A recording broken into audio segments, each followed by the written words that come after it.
SBA Publications.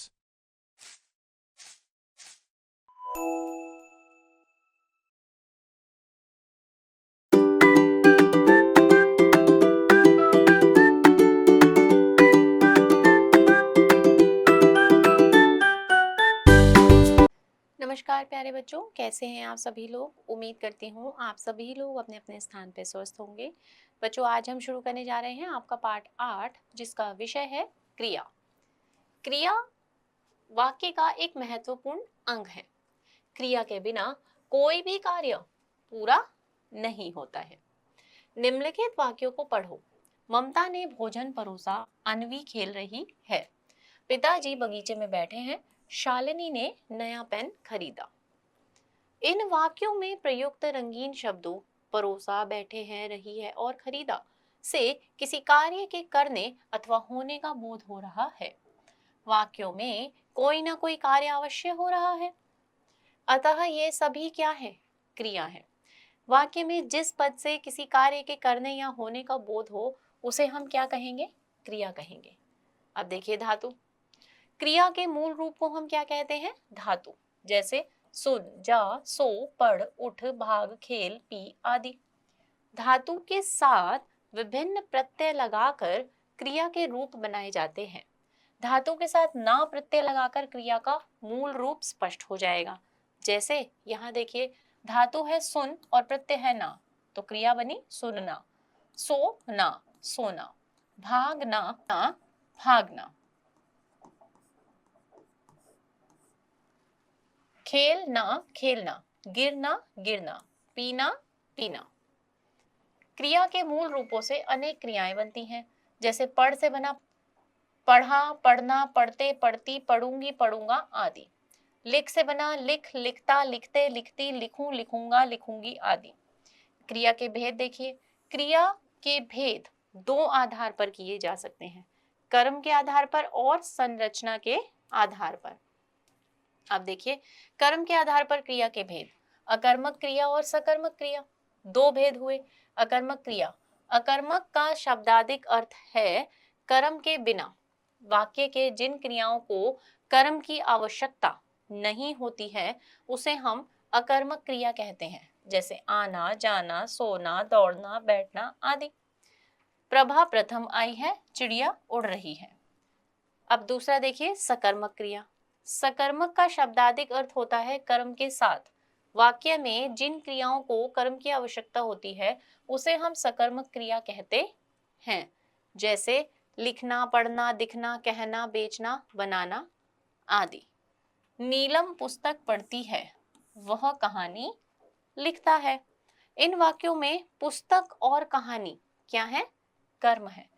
अतः पढ़ती है और लिखता है क्या है? सकर्मक क्रिया है। सकर्मक क्रिया के भेद देखिए। सकर्मक क्रिया के दो भेद होते हैं। कौन कौन से होते हैं? एक कर्मक और द्विकर्मक। एक कर्मक क्रिया, जिन क्रियाओं के साथ एक कर्म का प्रयोग होता है, उसे हम एक कर्मक क्रिया कहते हैं। जैसे मोहन ने खिलौना तोड़ा, मैं शरबत पीता हूँ। उपयुक्त वाक्यों में क्रिया के साथ खिलौना और शरबत एक एक कर्म आए हैं। इन क्रियाओं को एक कर्मक क्रिया कहते हैं। द्विकर्मक क्रिया देखिए।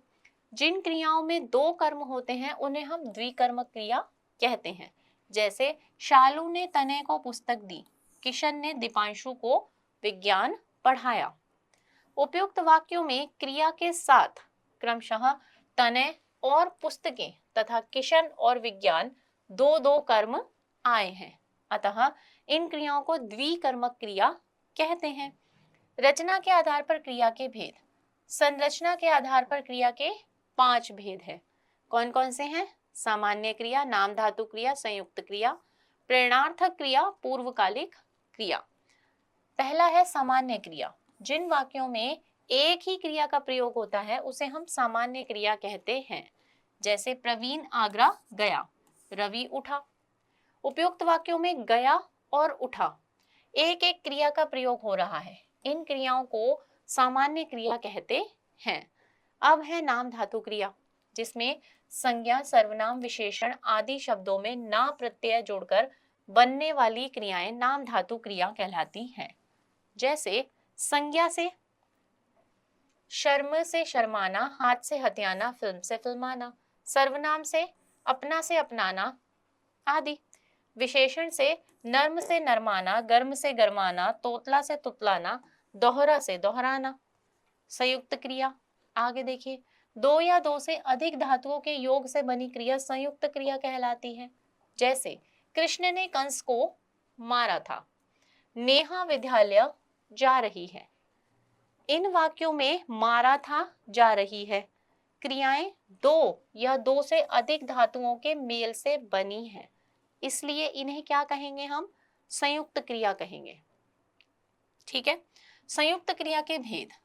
संयुक्त क्रिया के दो भेद होते हैं। कौन कौन से? मुख्य क्रिया और सहायक क्रिया। मुख्य क्रिया, क्रिया संरचना में जो क्रिया वाक्य के मूल अर्थ को स्पष्ट करती है उसे हम मुख्य क्रिया कहते हैं। जैसे राम पढ़ रहा है, इस वाक्य में पढ़ना मुख्य क्रिया है। सहायक क्रिया देखें, मुख्य क्रिया को छोड़कर संयुक्त क्रिया में शेष क्रिया को हम सहायक क्रिया कहेंगे। जैसे मोहित खाना खा रहा है, इस वाक्य में खा मुख्य क्रिया और रहा है सहायक क्रियाएं हैं। प्रेरणार्थक क्रिया, जिस वाक्य का कर्ता स्वयं कार्य ना करके उसे किसी अन्य को प्रेरणा देकर काम करवाए उसे प्रेरणार्थक क्रिया कहेंगे। जैसे माँ नौकरानी से सफाई करवाती है, अध्यापक मोहन से पाठ पढ़वाते हैं। उपयुक्त वाक्यों में माँ और नौकरानी तथा अध्यापक और मोहन दो दो कर्म हैं। इनमें माँ और अध्यापक कार्य करवाते हैं, ये प्रेरक करता है, तथा नौकरानी और रोहन कार्य कर रहे हैं तो ये प्रेरित करता है। ठीक है। अगला देखिए, पूर्वकालिक क्रिया। किसी क्रिया से पूर्व यदि कोई अन्य क्रिया प्रयुक्त होती है तो वह पूर्वकालिक क्रिया कहलाती है। इसमें कर जुड़ता है। जैसे वह सोकर उठी है, वह खाना खाकर दुकान चला गया। उपयुक्त वाक्यों में सोकर और खाकर क्रियाएं क्रमशः उठी है और चला गया से पूर्व प्रयुक्त हो रही हैं, इसलिए इन्हें पूर्वकालिक क्रिया कहेंगे। कृदंत क्रिया, जब किसी क्रिया में प्रत्यय जोड़कर उसे नई क्रिया बनती है तो उसे हम कृदंत क्रिया कहेंगे। जैसे खाया, खाया, लेकर, लेकर, देखता, देखता। तो बच्चों यहाँ पर आपका यह विषय समाप्त हुआ है।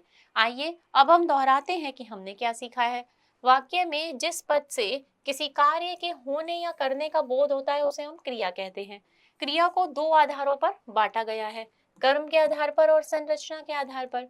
वाक्य में जिन क्रियाओं को कर्म की आवश्यकता नहीं होती उसे अकर्मक क्रिया कहते हैं। सकर्मक क्रिया के दो भेद होते हैं, एक कर्मक और द्विकर्मक। रचना के आधार पर क्रिया के 5 भेद हैं, सामान्य क्रिया, संयुक्त क्रिया और नाम धातु क्रिया, प्रेरणार्थक क्रिया और पूर्वकालिक क्रिया।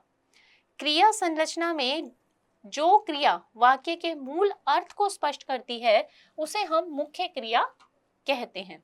संयुक्त क्रिया में मुख्य क्रिया को जोड़कर शेष क्रिया को सहायक क्रिया कहते हैं।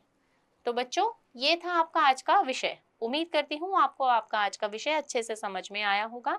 अगर नहीं आया है तो आप इसे एक बार दोबारा दोहराएंगे और उसके बाद अपने दिए हुए इस अभ्यास कार्य को पूरा करेंगे। मैं आपसे मिलूंगी अब आपकी अगली कक्षा में एक नए विषय के साथ। तब तक के लिए आप सभी बच्चे सीखते रहिए, स्वस्थ रहिए। नमस्कार।